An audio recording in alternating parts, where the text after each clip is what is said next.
berdiri ya. Di hadapan guru-guru olahraga harus berdiri.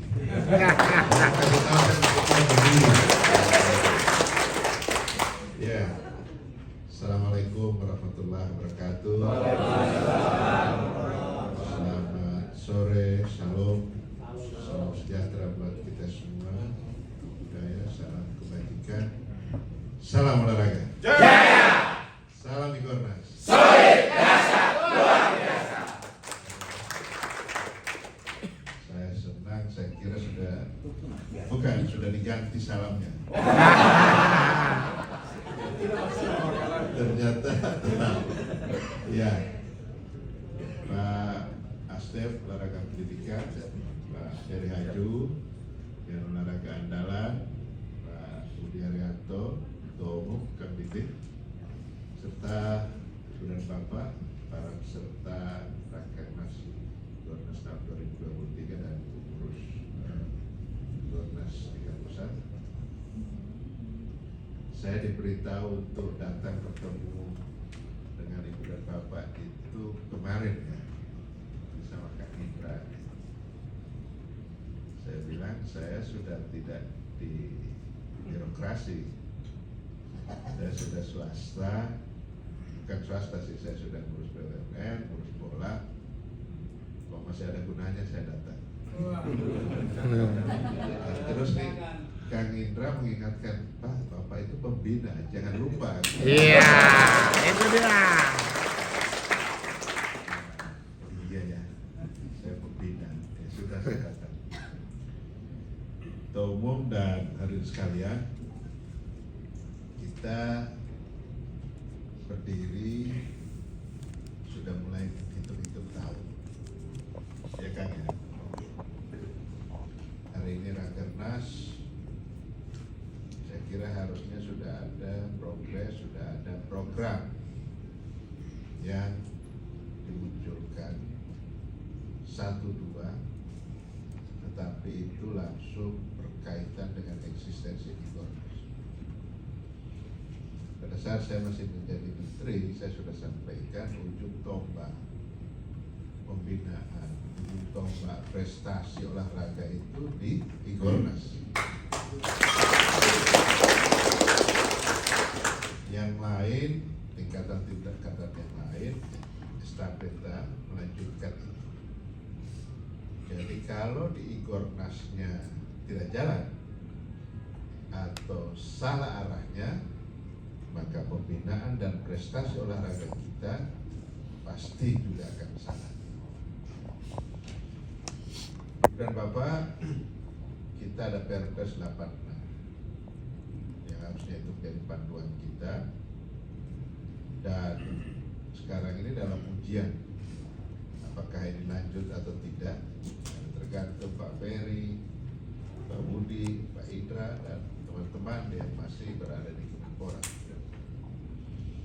Karena itu satu hal yang sudah kita tekadkan untuk menjadi panduan kita, termasuk Igornas. Saya dulu mengurusi banyak cabur, 73, ya kan? 74. Sekarang saya konsentrasi di satu, tapi ruwetnya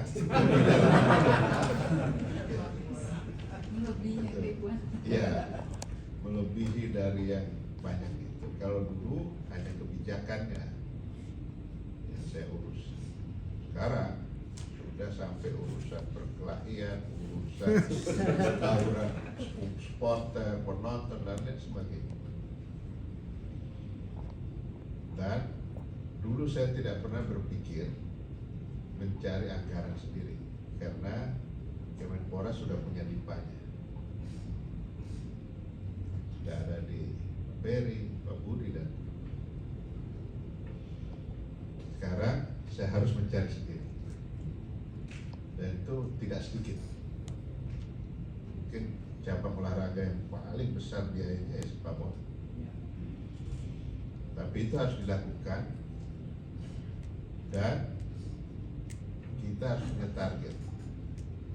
Nah, saya tidak mau cerita itu, karena itu urusan lain. Yang saya mau sampaikan peran Igornas dalam hal yang terkait dengan saya. Beberapa waktu yang lalu kami sudah, PSSI sudah menandatangani MOU dengan 14 perguruan tinggi. Pasti ada di antara itu adalah bekas perguruan tinggi dan papan. Ya, universitas yang dulunya IKIP. Apa yang kita kerjasamakan, dan ini bisa juga menjadi diskusi dan debate.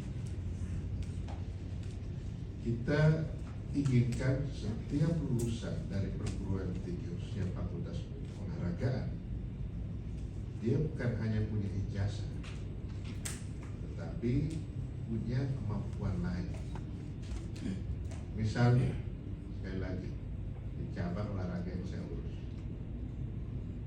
mahasiswa fakultas olahragaan berbagai prodi, khususnya prodi pelatihan, dia bisa kalah dengan orang yang kursus kepelatihan 2 minggu karena tidak punya sertifikat, dianggap tidak punya kompetensi.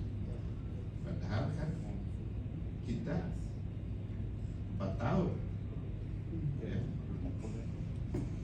di perguruan tinggi juga bisa kalah dengan yang kursus sebentar jadi wasit, lulusan perguruan tinggi nggak bisa karena nggak punya sertifikat. Nah, itulah sebabnya kami kerjasama dengan perguruan tinggi itu memberikan kesempatan kepada semua level, apakah itu guru di tingkatan SD, SMP, SMP, paling tidak dia ada kegiatan tambahan yang bisa menunjang. Jadi selain ada ijazah sebagai guru, juga ada sertifikat secara profesional. Karena Pak Ferry sekali niup di liga itu udah minimal 10 juta.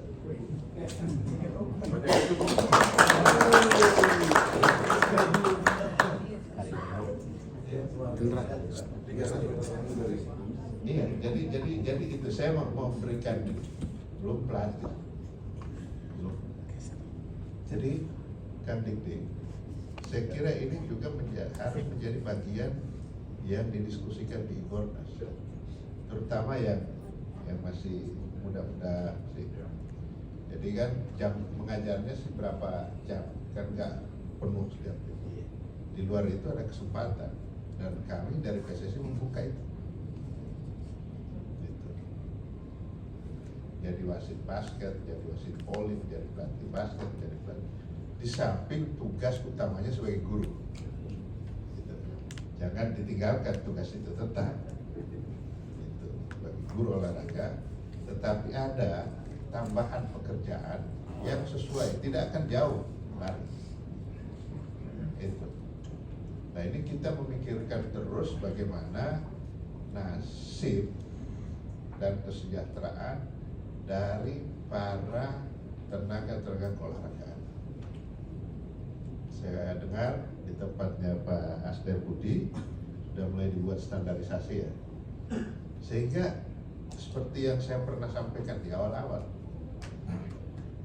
orang memilih menjadi guru olahraga atau tenaga keolahragaan itu benar-benar dia ini profesi, bukan karena sudah tidak terima sini sana terus, ya kan gitu.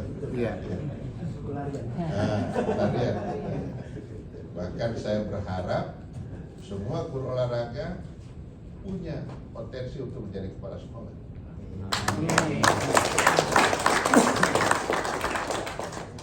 Tapi harus kita dorong, kita perkuat posisi kita, bukan hanya meminta saja, tapi kita perkuat. Itu sih mimpi saya ketika Kang Dik dan almarhum Pak Ari datang ke saya menyampaikan tentang koordinasi. Saya bilang saya karena itu kan saya sampaikan, kita ini secara jujur, ini saya ulang berkali-kali, di sekolah itu bukan menjadi yang utama. Ya, yang utama itu guru matematik, kan gitu ya. Kan tidak? Apa yang Bapak Ibu rasakan, saya rasakan. Kadang kalau nggak ada sarjana olahraga, guru olahraganya dicarikan dari sarjana agama.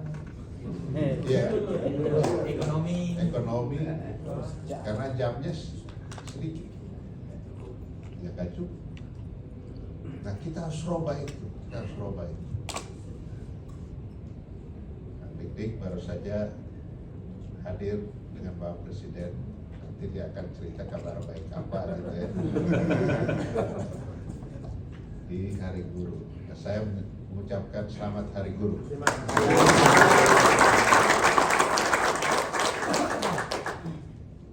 Saya kira kalau terlalu banyak saya ngomong, itu nanti kita ngobrol, kita kangen. Ya. Intinya itu, saya mau guru-guru olahraga menjadi ujung tombak pembinaan, menjadi ujung tombak prestasi olahraga nasional, semua cabang olahraga, tetapi juga punya posisi, bukan hanya sebagai pelengkap. Oleh karena itu Igornas harus punya daya tawar sehingga bisa diperhatikan dan kesejahteraannya juga diperhatikan. Saya kira itu saja ya, supaya nggak panjang. Nah, kita ngobrol. Terima kasih. Baik, terima kasih.